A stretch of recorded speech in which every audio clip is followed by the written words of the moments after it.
Alright, so isang mabilisang honest review na naman tayo ng mga nauusong restaurant sa TikTok. At pumunta kami sa Bulalord dahil malakas ang ulan, bumabagyo. Thank God, hindi naman bumabagyo nung pumunta kami. So eto na nga. And medyo maraming tao siya actually. So Pag PWD may discount. Pag PWD, walang discount. Pero may additional charge take out. May additional. Pag online may additional din. Pero walang PWD. Ano na lang, yung Bulalord. So, ayun na nga, nalaman natin na hindi pala pwede yung, or walang discount yung PWD.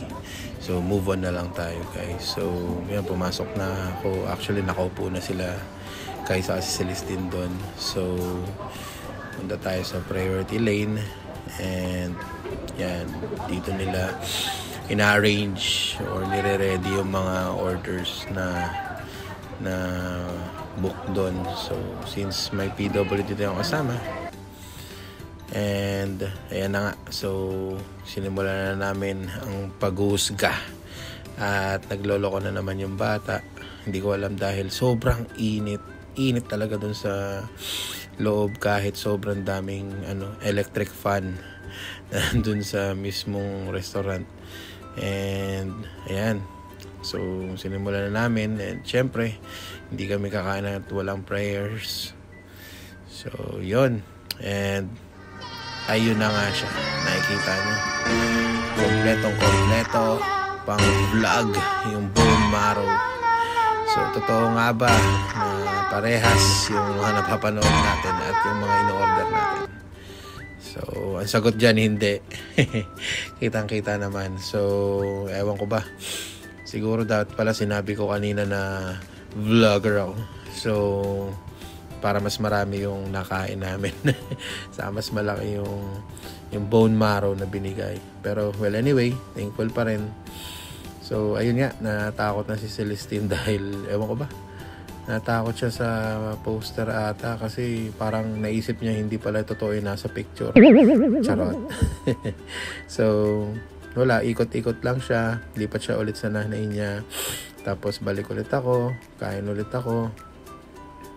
Ayun, so ayan, medyo makikita niyo magulo na ng buhok ni Celestine, which is hindi ko rin alam nga sobrang init talaga dun sa mismong kinakain.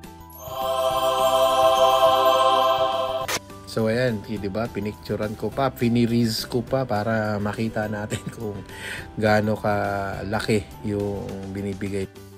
Yun nga, actually nagpa-request kami na palitan, pero ang sabi sa amin doon is standard daw yun. Kumbaga standard sa lahat.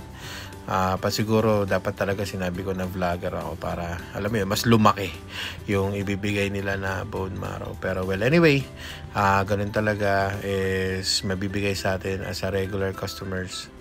So, chinek pa namin. Eto, isa, binigay sa akin ni Kai, and then yon, tinikman ko na agad. And after ko tikman,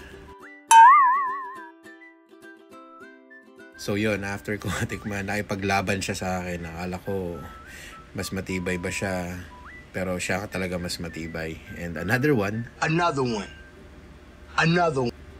Ayun na nga, at wala.